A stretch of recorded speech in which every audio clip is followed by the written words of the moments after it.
Watch Australian sea lion pups at play at Houtman Abrolhos Islands National Park and you think they hadn't a care in the world. But these sea lions are a threatened species. So this species was listed as endangered a few years ago, so we're just looking at their population status. The population here we think is probably a couple of hundred in the Abrolhos Islands. In WA, across the species range, we're in the low thousands, and at species level in South Australia, we're probably around 6,000 to 7,000, and that's why they have the listing of endangered. Given their vulnerability, this year conservation staff have been working to build the sea lion's resilience. With confirmed detections of H5 bird flu in Australia, which can impact sea lions, this work is now more important than ever.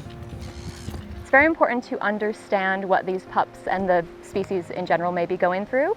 It's very isolated populations out here, and if we're not looking for certain diseases, we won't know what they're suffering from or potentially suffering from. This population is particularly at risk. What we've realised more recently through Macquarie Uni and a PhD study is that they're actually very genetically isolated, so there's no breeding or mixing going on between the Abrolhos population and the durian population. So any stochastic events, things like cyclones or any pathogens or diseases make them particularly vulnerable.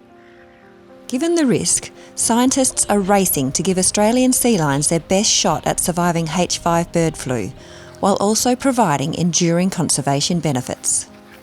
There's a few activities that we're focusing on.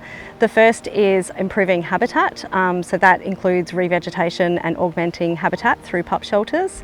And we're also looking at whether or not they have hookworm.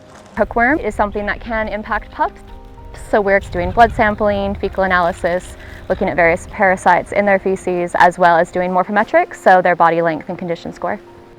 So let's go ahead and measure, if you want to get measuring going. So far we haven't detected any hookworm. We've sampled about 15 pups over 3 sessions and haven't detected any yet. We're also looking at inflammatory markers in the bloods, and they've been within normal range as well.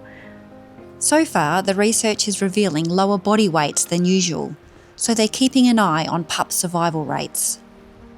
This count we've had just under 40 pups, which has been great. The last 2 breeding cycles we've had between 40 and 50, so that's been pretty consistent. Despite the urgency of their work, these scientists are well aware of the blessings of working with such rare and undeniably cute creatures in a setting this spectacular. It's such a privilege.